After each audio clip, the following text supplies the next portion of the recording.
Hey YouTube, it's your girl Leah back again with another foundation review Friday. Now, I won't do a long intro. If you're not familiar with my foundation review series, I'll upload or I'll post above the first ever foundation review video I did on the Revlon Colorstay. It's to date my highest viewed video. It kind of explains why I'm doing this, why I started my foundation review series, all of that, so you can kind of get to know me. My name is Leah Lavon. If you're new to my channel, make sure you go ahead and like, subscribe, comment, all that fun stuff. I make these videos so I can save you guys money. I'm telling you 100% truths, or truths from me, in terms of how I feel about the foundations that I review. And today I will be reviewing the MAC Studio Sculpt foundation. Now, I want to go ahead and start this because a lot of people ask for what my shade is and another foundation and all that. In all my videos, I list every shade that I've reviewed so far in my foundation review series. I think I'm upwards of 11 foundations right now. So below, I leave all 11 foundations that I've tried so far, what shade I am, what color, all that, or the color that's closest to me in the foundations that I reviewed. So all that information is down below, but today I am reviewing the MAC Studio Sculpt foundation, SPF 15 foundation. You get 1.3 fluid ounces, 40 ml. It's not that a newer foundation. None of the foundations I review are new foundations. If you're familiar with my channel, these aren't first impressions. This is a video where I've tried the foundation out for a complete and total week. I wear the foundation every day that I get up and go to work in the morning, which is Monday through Friday. I try it with different applicators, the beauty blender, Real Technique sponge, a brush, all of that. I try it with different primers, Benefit Professional, Smashbox, NYX, all kinds of primers. And then I come on here with my notes. So if you see me look down throughout any portion of this video, it's because I take extensive notes through the week because I want to give you guys the best information on these foundations. I don't want to waste anybody's money, and I don't want you to waste any money. Maybe I wasted my money on some foundations. You will see throughout this video whether I think I wasted my money this time. But yeah, I waste my money so you guys don't have to. But without further ado, let's just get started into the claims of this foundation. Now, MAC Studio Sculpt foundation, $34 on the MAC website. I bought this foundation, I don't know if it was before I was YouTube, probably before YouTube. I think I got it last summer, so it's been about 7 months I've had this foundation. They have 19 shades in this foundation. I am shade NC45. There are 3 shades darker than NC45, so there are 15 shades lighter, 3 shades darker. Not that great of a range in terms of what else MAC can do in terms of their foundations and having darker shades. This is only 19 shades, 3 shades darker. Not that large of a range in the Studio Sculpt foundation on the MAC website. Now, I doubt that they have more in stores than they're advertising on the MAC website, but yeah, I think they have like in W45 and W50, all those darker, but range on this one isn't that great. The claims that the site says is medium coverage, satin finish, hydrating. It's a gel-based foundation that offers medium to full coverage with natural satin finish, ideal for any skin type, but especially suited for normal, dry, and mature skin. So I have normal and dry skin. If you're not familiar with my videos, I don't think I have mature skin yet. Like, I'm not there yet. I still got that baby soft skin. Let's not get me in the mature category, but it's supposed to be for, normal, dry, aging kind of skin. So yeah, that is the claims of this foundation. Now let's just get started into me applying the foundation. Now, as per usual, you guys know I always prime my face. I normally use the Smashbox Photo Finish primer in the kind of tube, but I'm using the primer water today. Now, I have dry skin. You guys know that. You guys know that about me. But this foundation, I realized I have to moisturize a lot more than I normally would,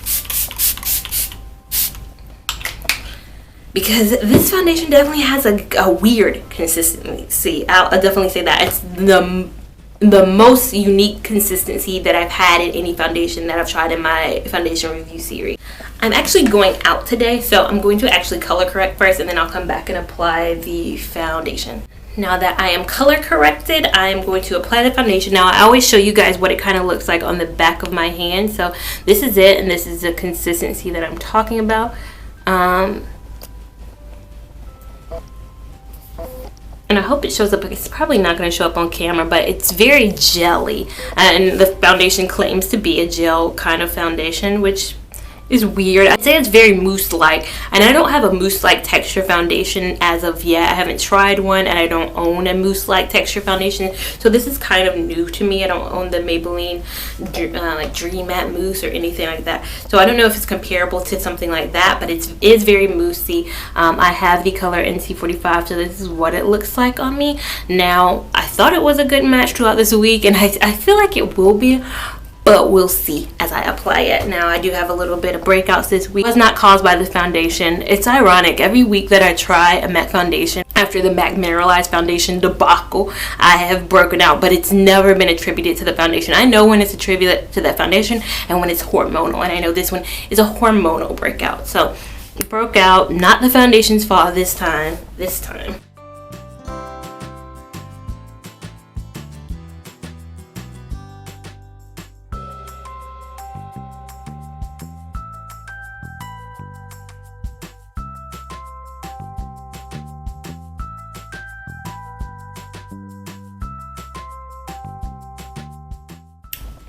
So I've just applied it all over my face, and I think I did a pretty medium, almost tried to build it up as much as I kind of could without looking too cakey. So I think I have a very good medium coverage going on right now. Now, I'd say it's a good shade match right now, but of course I'll go to my normal, you know, telltale sign at the bottom of my stairs that lets me know whether it's a good shade match. But right now, as I'm looking head on, NC45, perfect shade match to me right now. And I normally don't like it. I normally don't always go with NC45 because I feel like anytime you're kind of my complexion, a little bit darker, a little bit lighter, no matter what, MAC tries to put you in that NC45 category. Like, that's their normal. Oh, you're NC45? I can tell. I can already tell. And somebody might be NC42. But I think this is the one time where I'm like, okay, you know what?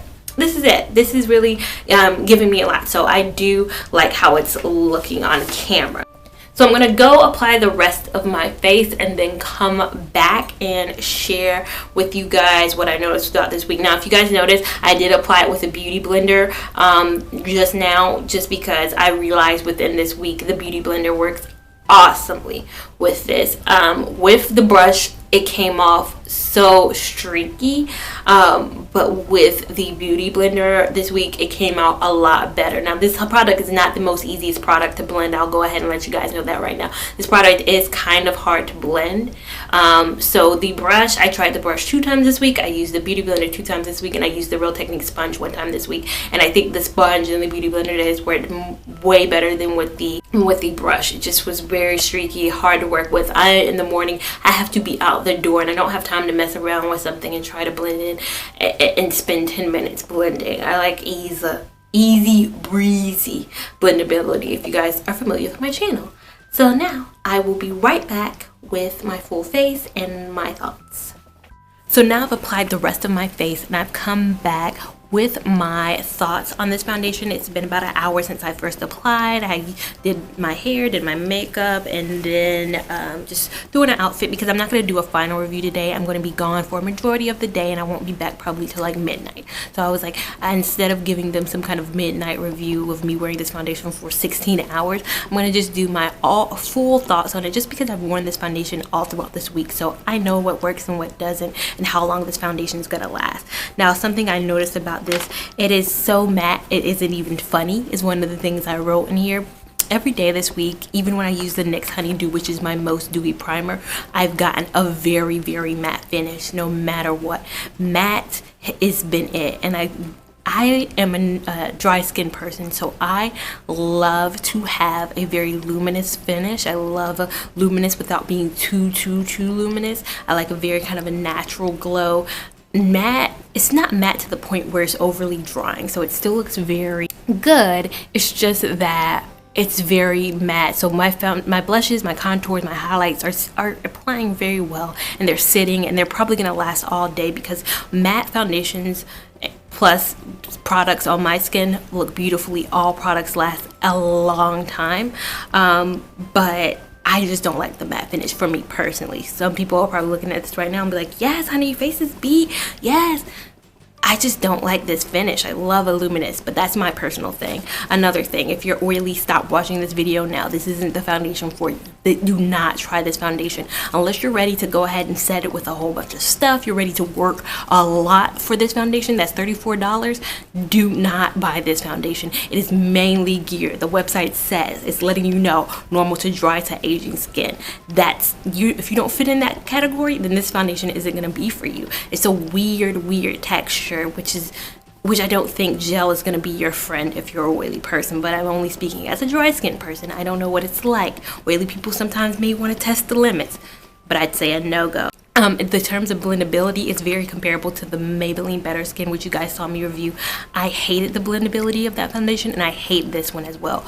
If you're somebody who wants to apply your foundation or loves to apply your foundation with your brush, this isn't the foundation for you. It doesn't apply well at all with a brush. With fingers and a sponge, yeah, you can kind of work with it, work around with it, but it applies very spotchily. You have to like play around with it, or tap it and just do a whole lot to manipulate it and to get it to the way you want it to look. And I like a very blendable foundation. If you're familiar with any of my videos, I love my foundations to be extra blendable. I don't want to have to do this to just get it to where it needs to go. I love, the main thing about foundation is it has to be blendable, and this just isn't. It's hard to blend. If you guys saw on camera, it probably took me, I sped it up, I probably cut some parts of it, but it took me probably legitly 3 minutes to blend this whole thing in. It does match me very well. I think it's a very keen shade match, so I think NC45 in this is a perfect shade for me. And if you're close to kind of my skin complexion, it does definitely have a good blendability or flow with my neck, which is something I always look forward to.